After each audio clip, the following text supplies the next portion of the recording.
He stood as a monument against the cruelty of the world, a shield in his hands, a dream in his heart, a voice that roared of freedom even when the skies turned black with war. Steve Rogers was never just a soldier. He was an idea carved into flesh and blood, a symbol that whispered that righteousness could prevail even when hope was fragile. But symbols are not immune to the cracks of pride and the fractures of conviction. Behind the polished speeches and noble defiance lived a quieter truth. A man who chose when to listen and when to silence the chorus around him. A guardian who sometimes mistook his own vision for the will of the many. His shield did not always defend the people. Sometimes it defended the myth he needed to believe in. In chasing the dream of liberty, he often decided who was worthy of it without ever asking. There is a breathtaking beauty in a man who refuses to surrender. In a spirit so unwilling to compromise that it burns brighter than the armies it faces. But there is also danger in that fire, a quiet erosion that turns resistance into arrogance. Steve Rogers fought not just against tyranny but against any hand that sought to restrain him. Even when that hand was the trembling hand of the people he swore to protect. The lines between hero and hypocrite blur when conviction blinds compassion. When the dream of freedom becomes a crusade carried by one voice alone. Rogers became a paradox, a beacon of rebellion and a wall against change, all at once. He fought for choice, but often denied it in the same breath. He lifted a shield for the people, but sometimes stood between them and their own future. We do not hate him for it. We ache for him, for the burden he carried and the loneliness it forged. We see in him the tragedy of ideals held too tightly, the sorrow of a man who could never let go long enough to let others lead.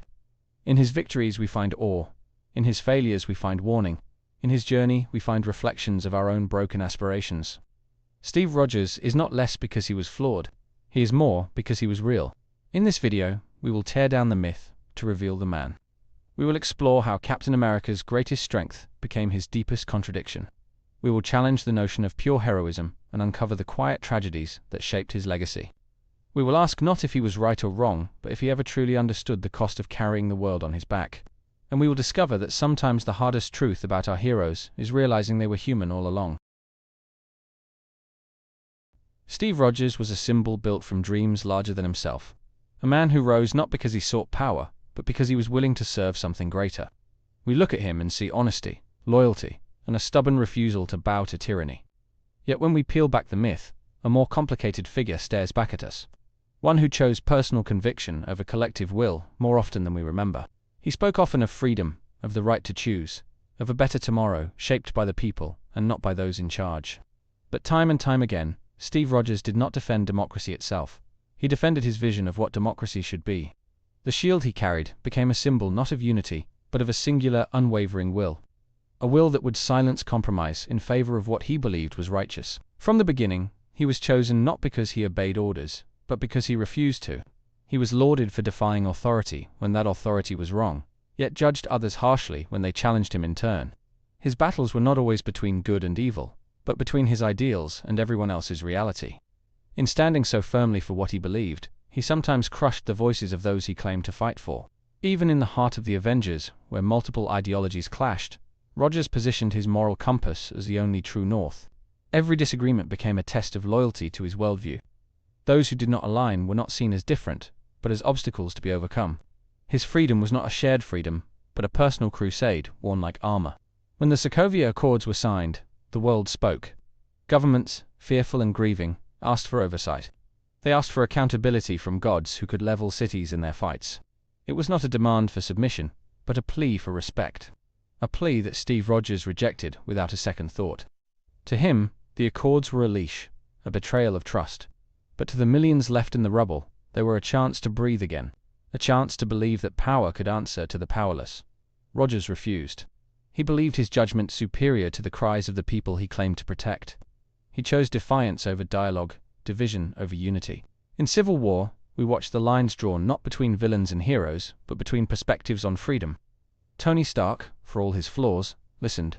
He wrestled with guilt, with responsibility, with the cost of unchecked power. Rogers did not waver. He hardened. He decided the world was wrong, and that he alone would be its shield. It was not courage alone that drove him to rebellion. It was pride, a quiet, stubborn pride that whispered that only he could be trusted to choose what was right. That governments, with all their flaws and failures, could never understand what it meant to truly protect. That compromise was weakness, and independence was purity. There is something tragic about a man who means so well, yet stumbles so far from the ideals he holds sacred. Something heartbreaking about a symbol that cannot recognize when it has become its own kind of tyranny. Steve Rogers did not fall to corruption or greed. He fell to the quiet certainty that he always knew best. The boy from Brooklyn who once believed in the little guy became the man who believed he was above them. Not in cruelty, not in ambition, but in the slow, silent erosion of trust. His shield, once lifted for those without a voice, became a wall between him and the world he was supposed to hear. The more he fought for freedom, the less free the world became around him. He carried burdens no one should bear. The lives lost in the wars he could not prevent, the friends he could not save, the dreams he watched crumble under the weight of power and consequence. Perhaps it was this grief that hardened him, that made him retreat into the certainty of his own morality when the world became too complicated to navigate. We mourn not the loss of Captain America, but the loss of what he might have been. A true leader who trusted people to shape their own destiny. A hero who could have laid down the shield and listened. A man who could have fought not for what he thought was right, but for what the world, in all its brokenness, needed to heal. Instead, we are left with the ache of what could have been. The silent sorrow of a symbol that forgot its meaning. A shield raised high, blocking out the very people it swore to protect. Yet, even in his failures, there is something awe-inspiring about Steve Rogers. Something raw and magnificent about a man who stood against the tide, even when he should have let it carry him. He embodied the impossible dream of standing firm when every voice told him to kneel. He was a monument to willpower, to conviction, to the fire that refuses to die. He inspired loyalty not because he was perfect, but because he made people believe. Believe that maybe one good man could change the world. That strength could serve kindness. That sacrifice could be holy. Even when he was wrong, even when his hands were stained with unintended consequence, he made us want to be better.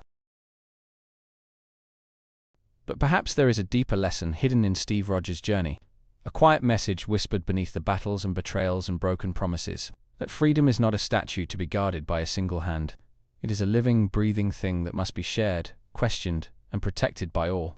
In seeing Captain America falter, we are reminded that no one should hold the shield alone, that no one voice should drown out the chorus of humanity, that even the best intentions must be tempered by humility, by dialogue, by a willingness to admit when we are wrong. The future does not belong to one man or one vision. It belongs to the countless voices rising together, messy and imperfect and beautiful. It belongs to those willing to listen as much as they fight.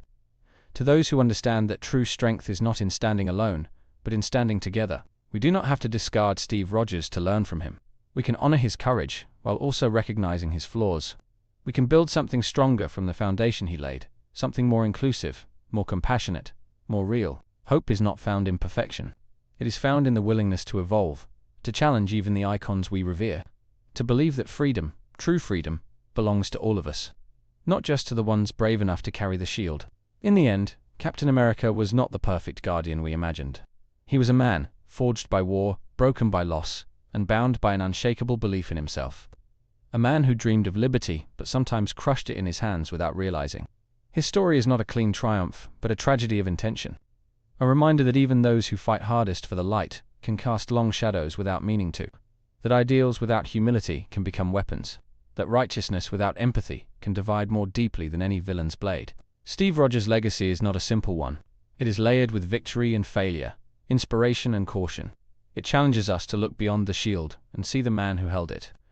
To ask not just who he fought, but what he might have become had he trusted the world a little more. We can love Captain America and still question him. We can honor his spirit and still build something better. We can carry forward the dream he fought for without repeating the mistakes that haunted him. In the end, the real freedom lies not in following heroes blindly. It lies in learning from them, in seeing their cracks, their contradictions, and choosing to forge a future where no one stands alone with the weight of the world upon their shoulders.